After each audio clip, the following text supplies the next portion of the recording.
First of all, wish Vanderbilt a ton of luck. Clark's got a team that continues to battle and fight every single week. They continue to improve and get better each and every week as well. Just really proud of our guys and the way that they competed tonight and played.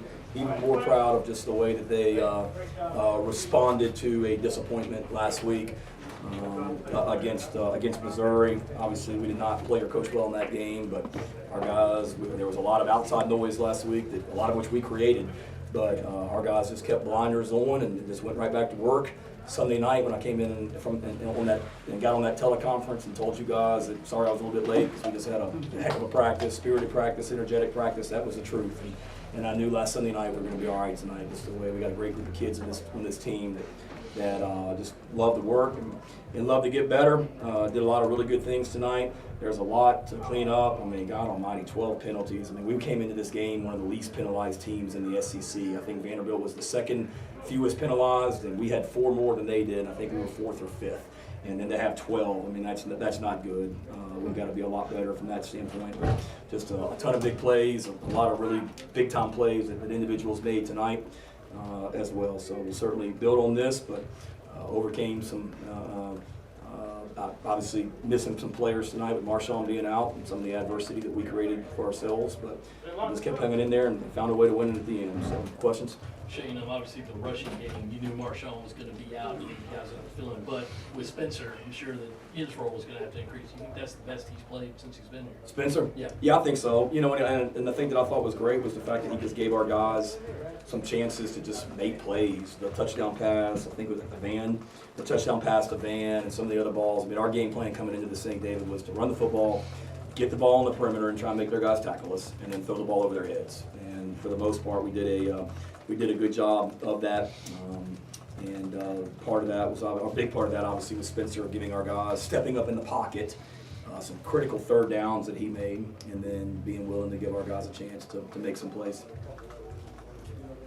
Shane, is the anticipation Marshawn is back next week? I hope so. Yeah, I mean, that bruise was pretty significant that he had on his leg, and when I met with you guys on Tuesday, we felt like he progressed, that he made some progress from Sunday to Tuesday, and felt like he had a chance to continue to make a little bit more progress on Wednesday and Thursday to play today. But he just on Wednesday just didn't feel as good as we were anticipating he might.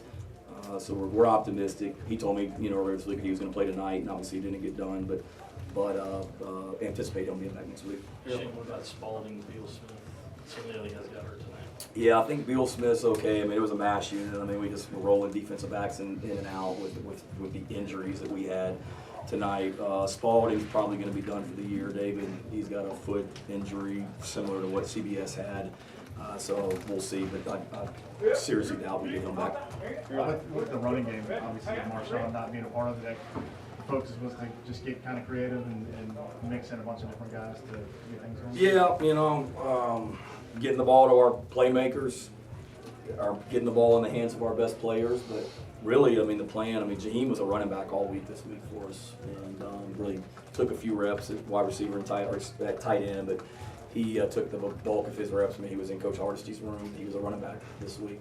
So it started with getting the ball in his hands and letting him carry it. And then CBS, he got banged up a little bit. CBS did, but was able to come back. And then Juju as well. But yes, being able to run the ball with those 3 guys, and also getting the ball on the perimeter with those other guys as well.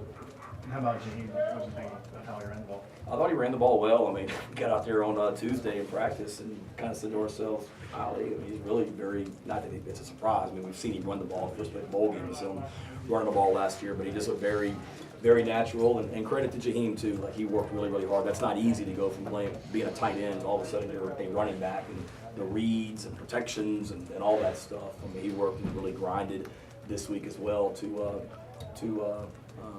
perform like he did tonight. Shane, does Tonka need more offensive touch? Tonka? Yeah. He may. What a play he had on the fake field goal. I mean, I told him I thought it was going to be a little bit more wide open than what it was, but I guess that was why they got what they call a face mask on him, trying to release, or on them. Yeah. But he needs, trust me, anytime the ball's in his hands, he produces. Man, what a player! What went into that? The fake field goal. Yeah, the fake field goal. Just saw something on tape that we felt like we could take advantage of if they lined up a certain way. They did on the first field goal we kicked early in the game. Felt like it would be there, so I mean, I told Pete then the next time we kick a field goal, we're going to run it. And credit to Spencer on the play before for scrambling and getting us. That was a huge play, getting us in position to be able to go for it. But mainly just film study, saw how they lined up, and felt like that was something we could take advantage of. How about the touchdown pass from Joyner to Wells? How about kind of same kind of question? Was he been practicing a quarterback this week, or? That's a play, honestly, that we've been repping since August. That has looked great in practice every single time. I mean, every single time we've ran it in practice, we've thrown it deep for a touchdown, against our defense. And we ran it against our defense on Tuesday, I think, for a touchdown. And credit to DK that it wasn't quite there like we practiced it, but then he scrambled around and made a big-time throw. And I can honestly say, I mean, of all the times we've called that play in practice, it's never happened like that. So, credit DK. I mean, we thought it was going to be a touchdown on the deep route, and it wasn't. But DK's a heck of a player and found a way to make a play.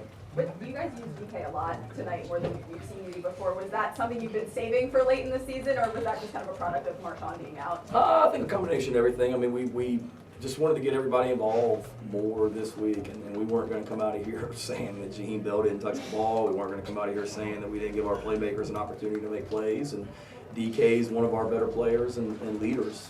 But we wanted to be able to certainly, anytime you play a defense and you can give them the threat of just the quarterback run game, it presents problems for a defense as well. So that was probably the main thing, is just getting DK going, but also just giving them something else to prepare for as well. Shane, Spencer averaged almost, I think, over 8 yards of pass attempt. How nice after what last week was it for you guys to have the explosive day you have through the air?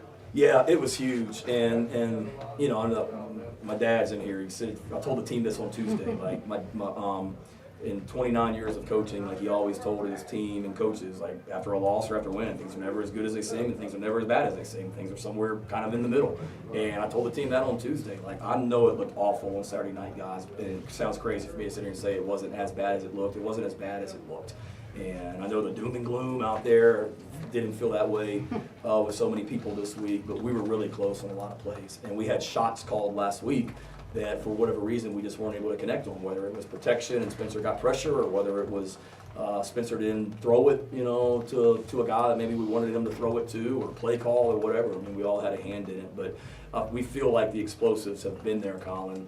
We weren't able to convert on them last week and hit them, but a lot of the plays we had called tonight were plays we've been calling all year. We were just able to connect on them a little bit better tonight. What do you think of the defense's performance? It seemed kind of a roller coaster. Yeah, it was. I mean, we had a plan, obviously, for both quarterbacks. We felt like we would see 5, regardless of the starter, that we would see both of them.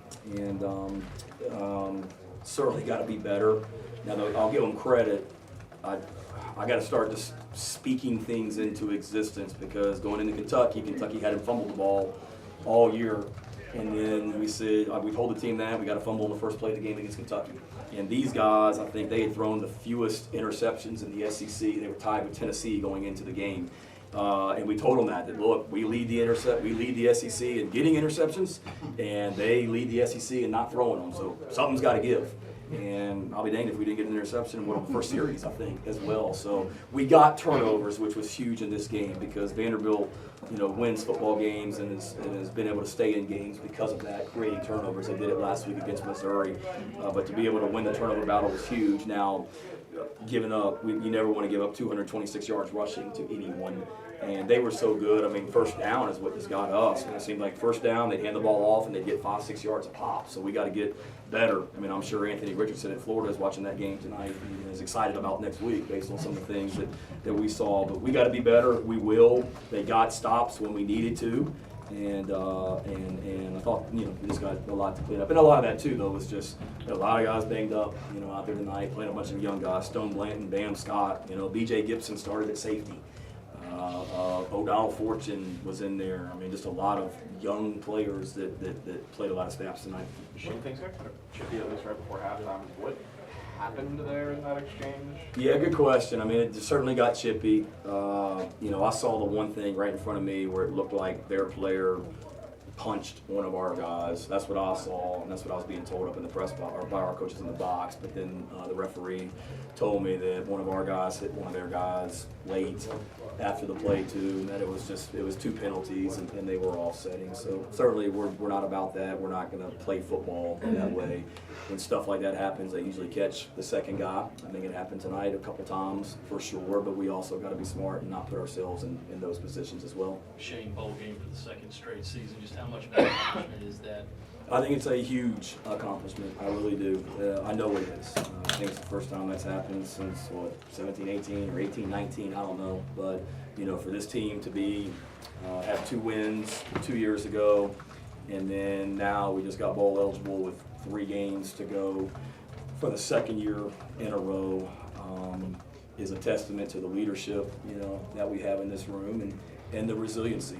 And I haven't spent a lot of time on social media this week, David, but I can imagine what it was like. And I can imagine, I'm sure, August of 2021 when Luke Doty got hurt and I came into that thing and talked about it's not all doom and gloom.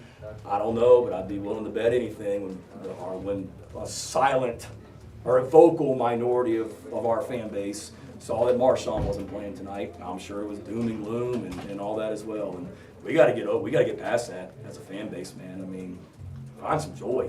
And it was ugly last week, but we got some great kids that are fighting their butts off, and they've accomplished a lot of firsts this year. Beating Kentucky up in Lexington for the first time in forever, beating Texas A&M literally for the first time ever, winning 2 SEC road games for the first time, I don't know, in a while, and then being able to get bowl eligible with 3 games to go. I really wanted to do it last week because it would have been the earliest we've been bowl eligible in a long time, but in the season. But we continue to accomplish a lot of firsts.